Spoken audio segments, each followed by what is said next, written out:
बिस्मिल्लाहिर्रहमानिर्रहीम, अस्सलाम वालेकुम। आज इसराइल को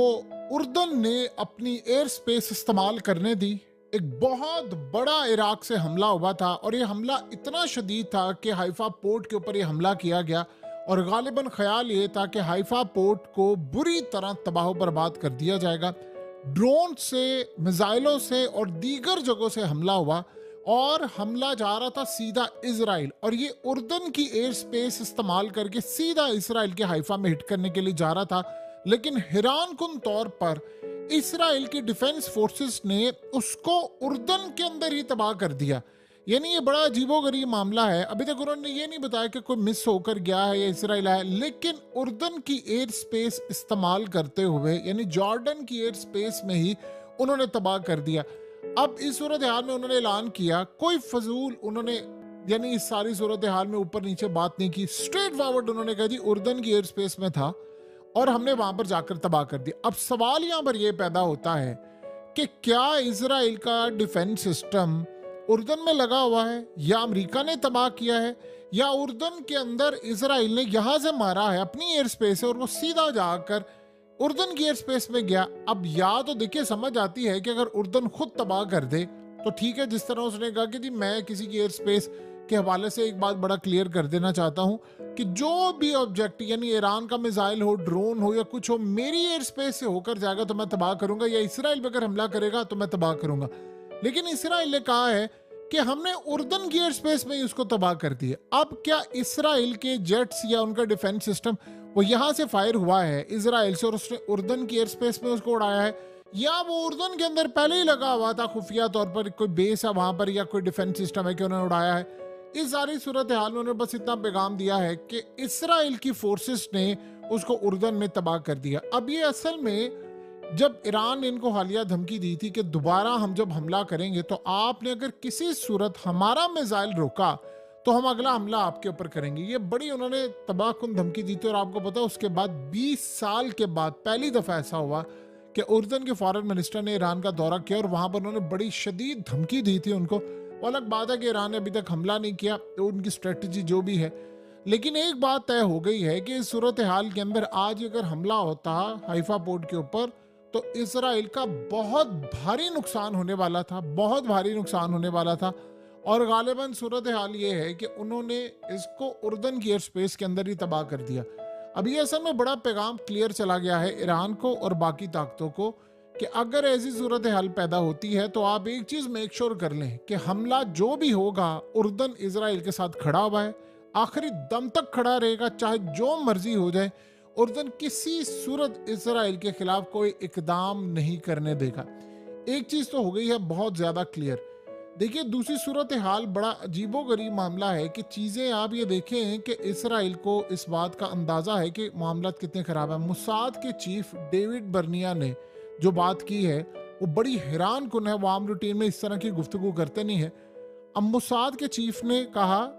ये जो नेतन्याहू ने परसों तकरीर की कौम से, उन्होंने कहा उससे पहले इस सारी सूरत हाल में हमने फैसला कर लिया था। अब ये बात बड़ी क्लियर हो गई है कि नेतन्याहू और फौज किस तरह अलग हैं और मुसाद भी किस तरह। उन्होंने कहा जी हमने फैसला कर लिया था कि हम गजा की पट्टी से अपनी फौजें निकाल लेंगे, यानी गजा से निकाल लेंगे और इस सूरत हाल में डील फाइनलाइज कर लेंगे। उसके बाद हमें नहीं पता कि अचानक से क्या हुआ है कि नेतन्याहू ने तकरीर की और उसने बड़ा क्लियरली कह दिया कि हमने फौज नहीं निकालनी। उन्होंने कहा जी हमने प्लान ये किया था कि जैसे ही डील होगी, कैदियों का तबादला होगा, हम अपनी फौजें निकाल लेंगे। और इस सूरत हाल के अंदर हमारी डील भी फाइनलाइज हो गई थी, ऑलमोस्ट चीजें फाइनलाइज हो गई थी, लेकिन एन मौके के ऊपर नेतन्याहू ने जाकर तकरीर कर दी और आवाम से तकरीर करते हुए उसने बड़ी क्लियरली बता दिया, उसने कहा उस डील के टुकड़े टुकड़े कर दिए और इस वक्त उसने पूरी कौम को आकर ये बात बता दी। यानी आप देखिए मुसाद के चीफ ने पूरी कौम को ये बात बता दी है कि हमने डील फाइनलाइज कर ली थी, हम ये जंग बंद करने के लिए जा रहे थे,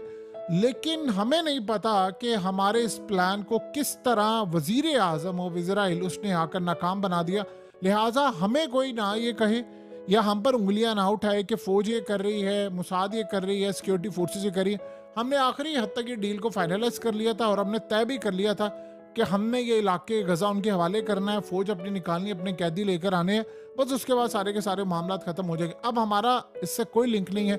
लेकिन नेतन्याहू ऐन मौके के ऊपर आया और उसने आकर ये सारी की सारी डील को कैंसिल कर दिया। और इस सारी सूरत हाल में हमारे पास कुछ नहीं बचा। जैसे ही ये मामला हुआ, पता ये चला, तो आप ये देखें कि इस वक्त कैदियों के घर वाले और इजराइल की अवाम वो सीधा नेतन्याहू की जो यानी पार्टी है उसके हेडक्वार्टर के बाहर चले गए और वहां पर जाकर शदीद तरीन एहतजाज हो रहा है। अवाम सड़कों पर आ गई है और वहां पर जाकर वो अब नेतन्याहू का असल में सीन ये हुआ है, आर्मी चीफ हो,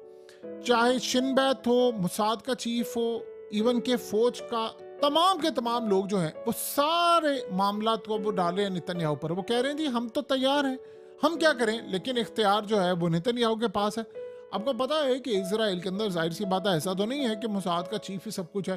फौज बैठकर पीछे मोहरे चला रही हो, सियासतदान जो है वो सिर्फ कठपुतलियां हो, फौजी इलेक्शन को चीज़ें को हर चीज़ों को मैनेज करे, ऐसा नहीं होता। वहाँ पर सियासतदान वहाँ पर बहुत ज़्यादा, खास तौर पर वजीर आजम की बड़ी अहमियत है, हत्ता कि नेतन्याहू तारीख का कमज़ोर तरीन इस वक्त प्राइम मिनिस्टर है, लेकिन फिर भी किसी आर्मी चीफ की इतनी औकात नहीं है, किसी एजेंसी के चीफ की औकात नहीं है कि किसी ऑर्डर को किसी भी सूरत झुटला सके। वो अलग बात है कि कल से एक ऑर्डर सिर्फ ऐसा है जिसमें नेतन्याहू कह रहा है कि आप स्ट्राइक करें वापस जाकर, वो कह रहा है नहीं हमने करना, वहां पर उनकी लड़ाई है। लेकिन इस सारी सूरत हाल में कोई ऐसा हो जाए कि जो वो डायरेक्ट कर दें, अगर वो ऐसा करना चाहते होते तो ये 24 घंटे का खेल था,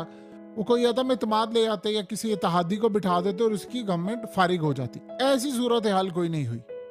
अब आप ये सोचें कि इस वक्त नेतन्याहू को अमेरिका ने कहा है कि तुम्हारे मुल्क के ऊपर हमले शदीद होने वाले हैं, हर जगह से हमले हो रहे हैं, क्योंकि इस वक्त जो मुखालिफ फोर्सेस हैं वो उन्होंने फैसला किया है कि तुम्हें दबाव में लाना है। तो नेतन्याहू ने उनको कहा है कि आप एक प्रपोजल दे दें जो हमास के सामने पेश कर सके, उसमें एक टाइमलाइन दे दें कि जी 2 साल के बाद हम यहाँ से अपनी फौजें निकाल लेंगे, या 1 साल बाद निकालेंगे, या कुछ महीनों के बाद निकाल लेंगे। और वो कह रहा है कि जो प्रपोजल हम आपको बनाकर दे रहे हैं आप असल में उसको प्रेजेंट करें। अब सबसे बढ़कर मसला क्या हुआ है, आप जरा अंदाजा करें कि बरतानिया ने इसराइल को हथियारों की सप्लाई मुनक़ता कर दी है, अवाम का वहां पर शदीद प्रेशर आया है। तो अमेरिका ने बरतानिया को वार्न किया है कि अगर आपने ये हथियारों की जो सेल है आपने सस्पेंड की तो याद रखिएगा फिर उसके बाद गजा टॉक्स और ये गुफ्तगू सारी की सारी खत्म हो जाएगी,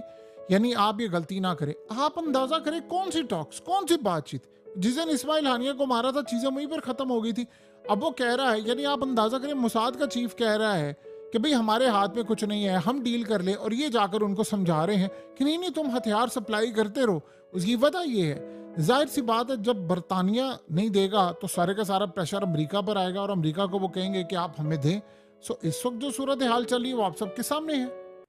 देखिए इस सारे मामले पर सीन ये हुआ है, स्लोवाकिया ने एक एडवांस एयर डिफेंस सिस्टम खरीदा है इजराइल से। अब ये उन्होंने नहीं बताया कि आयरन डोम है या व्हाटएवर जो भी है, लेकिन एक चीज तय हुई है कि रूस को अब यानी उनके साथ जिनके आगे पीछे के करीब जो एरियाज हैं ममालिक लगते हैं, उन्होंने असल में फैसला किया है कि उन्होंने रूस को टफ टाइम देना है, पीछे उनके इजराइल खड़ा है। सो इस वक्त की सूरत हाल आप अंदाजा कर लें कि सारे के सारे नेतन्याहू मुकम्मल तौर पर तैयार है कि भाई मैं हर तरह का रिस्क लेने के लिए तैयार हूं। और सबसे बढ़कर बात यह है कि इस वक्त मजीद बहुत बड़ी तादाद के अंदर यानी हजारों के हिसाब से, लाखों के हिसाब से इस वक्त लोग सड़कों पर निकले हुए हैं और उन्होंने बड़ा क्लियरली कह दिया है कि अब ये लड़ाई जो है वो आखिरी दम तक जाएगी। अब असल में उन्होंने एक ही टारगेट रखा है। सीन ये है कि लोग निकले हुए हैं सड़कों पर, एक ही टारगेट इन सब ने रखा हुआ है और टारगेट ये है कि हमने हर सूरत अब नेतन्याहू को नहीं छोड़ना। यानी सब ने, आर्मी चीफ हो, मुसाद का चीफ हो, शिन बैत का डायरेक्टर हो, फौज का चीफ हो, सारे हो, एयर चीफ हो, जितने हैं वो सारे अपने यानी बला से नेतन्याहू के ऊपर डाल रहे हैं कि भाई हमारा क्या कसूर है, हम तो तैयार थे डील के लिए, ये नेतन्याहू है इसको ही पकड़ो। सो इस वक्त सबसे बड़ा मसला ये है कि नेतन्याहू तन्हा है, लेकिन मसला ये है कि वो इस सारे खेल से पीछे हटने को तैयार नहीं है। देखिए इस वक्त सीसी पहुंचा है यानी तुर्की के दौरे के ऊपर, और ये 12 साल में समझ लीजिए कि पहला विजिट है। आपको पता है कि तुर्की यानी मुर्सी के साथ खड़ा था और सीसी को पसंद नहीं करते,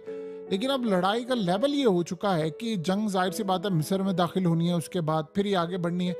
असल मसला अब ये है कि मिस्र और गजा के बॉर्डर के ऊपर वो कह रहे हैं कि जी हमने अपनी फौज रखनी है और इसीलिए हमने इस लड़ाई के अंदर आप डील कर लें, कैदियों का तबादला कर लें, हम कैदी भी छोड़ने को तैयार हैं, लेकिन हम इस जंग को बंद नहीं करेंगे। सो इस सूरत हाल में अब रूस से लेकर तमाम दुनिया तक, यानी चाहे वो तुर्की हो, मिस्र हो, मिडिल ईस्ट हो, सारे इस बात को देख रहे हैं कि मामला किस तरफ जा रहे हैं। सो इस वक्त हालात ये पैदा हुए हैं कि सबसे बड़ा मसला ये है कि उर्दन ने ये जो काम किया है, इसे एक बात तो तय हो गई है कि उसने तमाम के तमाम ममालिक को बड़ा क्लियरली और स्ट्रेट पैगाम दे दिया है, हमने किसी सूरत इजराइल के खिलाफ कोई इकदाम नहीं होने देना, और अगर ये लड़ाई होती है तो फिर याद रखिएगा हम हर सूरत इसराइल के साथ खड़े होंगे और उसी को बचाएंगे। अगर ये सूरत हाल होती तो वो कहते कि हमने खुद गिराया है, लेकिन इसराइल ने कहा है कि हमने ड्रोन और चीजें गिराई हैं, तो मामला क्लियर है कौन कहां खड़ा है।